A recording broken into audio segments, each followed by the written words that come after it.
తమిళులు ఇచ్చిన విలక్షణ తీర్పు తెలుగునాట కూడా ప్రకంపనలు సృష్టించే ప్రమాదం ఏర్పడింది. డీఎంకే అధినాయకత్వ వారసత్వ రాజకీయాలను తిరస్కరించిన తమిళనాడు ఓటర్లు నటుడు జోసెఫ్ విజయ్ చంద్రశేఖర్ నేతృత్వంలోని టీవీకేకు పట్టం కట్టారు. తాజా మాజీ సీఎం ఎంకే స్టాలిన్ కుమారుడు ఉదయనిధి స్టాలిన్ ను భవిష్యత్తు నాయకుడిగా ప్రొజెక్ట్ చేయటం ఇష్టం లేని జనం ఆ పార్టీకి టాటా బై బై చెప్పేశారని విశ్లేషణలు వినిపిస్తున్నాయి. ఈ క్రమంలో అన్ని రాష్ట్రాల్లోనూ వారసత్వ రాజకీయాలపై చర్చ జరుగుతోంది. ఆంధ్రప్రదేశ్, తెలంగాణలో ఈ చర్చ కాస్త ఎక్కువగానే ఉంది. ప్రాంతీయ పార్టీలు బలంగా ఉండేందుకు, ప్రత్యర్థులు దరిచేరకుండా చూసుకునేందుకు సొంత కుటుంబ సభ్యులనే ప్రోత్సహిస్తున్న తీరును జనం వ్యతిరేకిస్తున్నారన్న అభిప్రాయం కలుగుతోంది.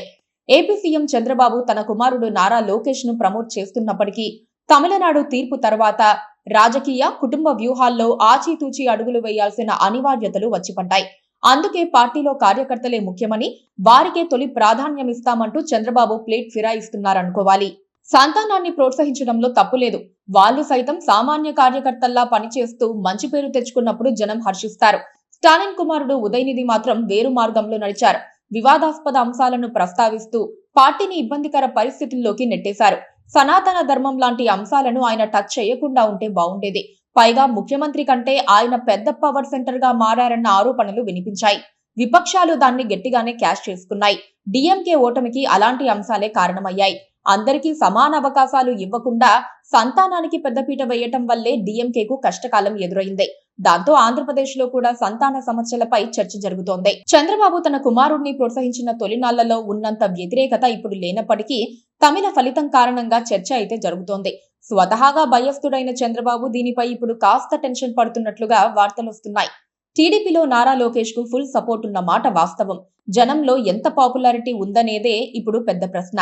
వైసీపీ పాలనా కాలంలో అరాచకాలను ఎదుర్కొన్న టీడీపీ క్యాడర్ కు ఇప్పుడు నారా లోకేష్ బృందం సరైన ప్రాతినిధ్యం, ప్రాధాన్యం ఇవ్వటం లేదని చెప్పుకుంటున్నారు.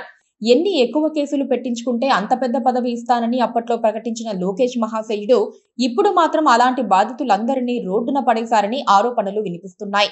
అలాంటి అంశాలు జనంలో రాంగ్ సిగ్నల్స్ తీసుకెళ్తున్నాయి.